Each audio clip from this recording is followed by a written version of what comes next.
authorities confirm Filipino crew members aboard a cruise ship remain in good condition following a hantavirus outbreak.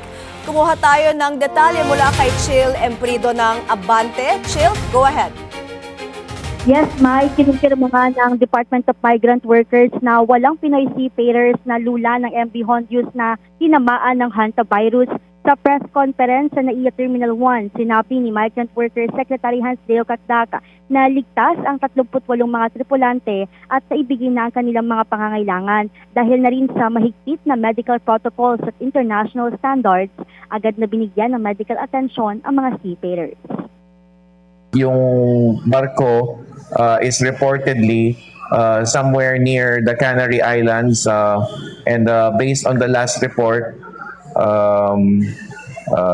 pinayagan silang magdaong sa Canary Islands with the 38 Filipino crew on board. All 38 Filipino crew have reportedly not been afflicted. Okay?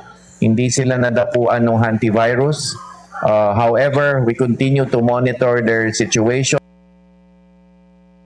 May bagaman nagpahayag ng kagustuhan ng mga seafarer na umuwi na ng Pilipinas, ayon kay Catdac, masyado pang komplikado dahil isa nga itong global concern. Samantala, inanunsyo rin ng Department of Migrant Workers na mayroong 7 Pinoy naman na sugatan sa nangyaring land missile attack sa isang container ship na San Antonio. Ang 3 raw rito ay nasa ICU habang ang 4 naman ay nagtamo ng minor injury at patuloy pang nagpapagaling. Hindi naman na nagbigay pa ng detalye ang DMW kabilang na kung saang hospital at saang lugar nangyari ang missile attack, pero tiniyak ng ahensya na nakamonitor sila para sa pangangailangan ng mga seafarer. May?